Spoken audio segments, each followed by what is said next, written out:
Hey guys, welcome to the abridged version of Square Enix Press Conference. For those of you who don't want to sit through the whole thing, I got a summary of what happened right there. So, in general, the Square Enix Press Conference had a lot of corporate talk. They definitely seemed like they were talking to companies, not to people.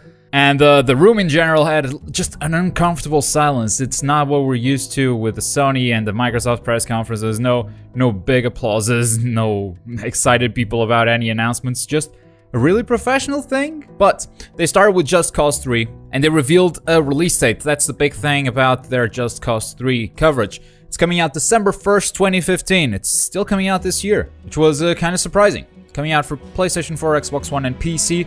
Just Cause 3 has a lot of explosions. It's got some new features. It feels like an improved version of the Just Cause 2. Other than that, I don't know. There's not much to say. It's a complete mayhem.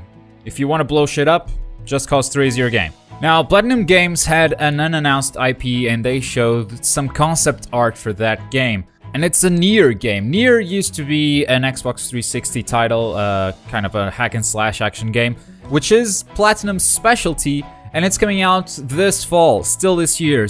But it's a bit disconcerting when you're releasing a game so soon, and all you have to show is some concept art, and they weren't even ready to announce the title. They just called it Nier New Project. So again, not much to talk about here, because it's concept art looks amazing. A city in ruins was the main theme of this presentation, and the protagonist, the white-haired free female with the sword. I'm really excited to see what Platinum has in store for us, but so far all we know is that this is another PlayStation 4 exclusive, and I hope they have something to show in the near future. Near future, get it?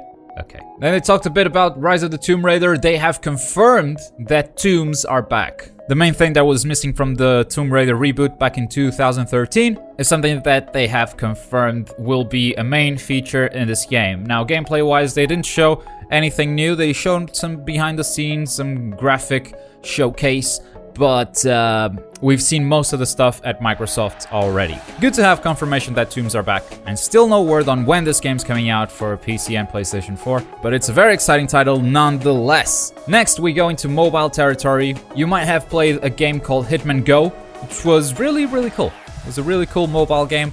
They're practically recycling that formula into Tomb Raider and releasing Lara Croft Go. No details on the release date, but I would expect the release to coincide with Rise of the Tomb Raider, you know, to boost sales and stuff.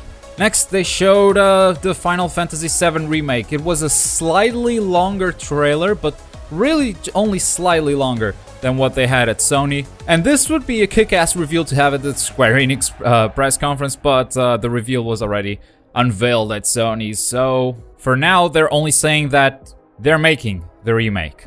They have no more details to share with us. They say they will have more to come this winter. And then we went into Kingdom Hearts. They started with Kingdom Hearts Unchained, which is the first Kingdom Hearts game on a phone. Looks like a turn-based battle system, RPG kind of thing. Not really interested. They kept referring to it as Kingdom Hearts Unchained Key, but the title screen only says Kingdom Hearts Unchained, so kind of doubting what the name is. The messaging there wasn't really good. But then we have Kingdom Hearts 3, which was what everyone really wanted to see. They showed some gameplay. It looks really cool. It sounds like it's a console exclusive for PS4 and Xbox One. They didn't announce any PC release. And in fact, they didn't announce any release date yet. But the whole game seems to have a more open world approach to it.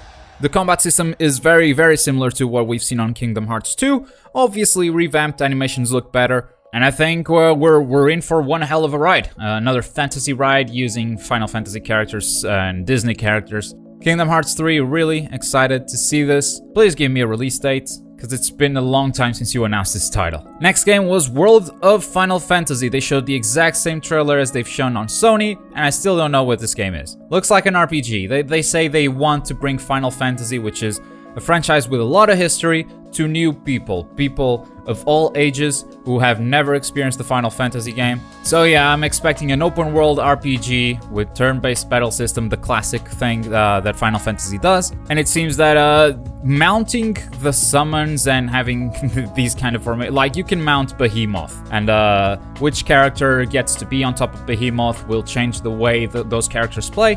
It seems to have some interesting mechanics to it. But again, they failed at explaining how this game actually works. It's coming out in 2016 for PS4 and Vita. Hitman. It's confirmed that the game will just be called Hitman, and it's already available for pre-order on Steam. Ridiculous. Something interesting that they've mentioned is that now there are time challenges, assassination contracts that refresh every 48 hours. And if you miss that 48-hour window, you can no longer go after that target. And you only have one chance at taking him down. So if the target escapes, or if he survives, then you're done for the next 48 hours. You have to wait for the next challenge. And there's probably leaderboards, and you can try to do it with more points or faster than your friends. Sounds like a cool side gimmick to extend the gameplay ability of this game. Contracts mode is back, and it seems to work just like it did on Absolution.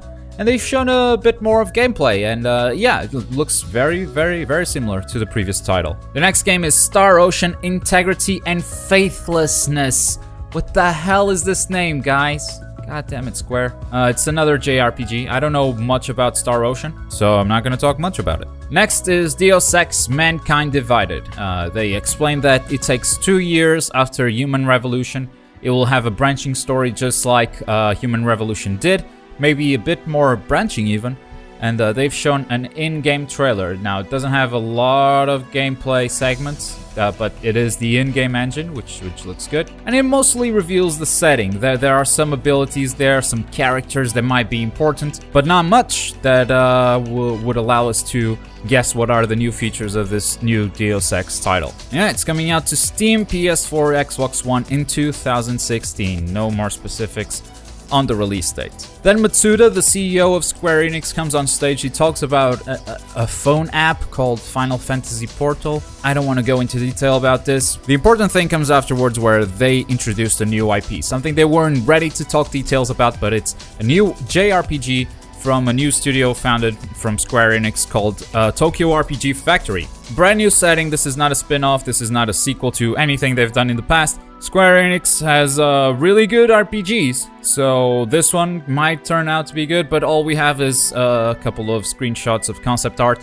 and the name of the game is, for now, called Project Setsuna. Alright, that was it for the Square Enix Press Conference. I think the big thing missing was Final Fantasy 15.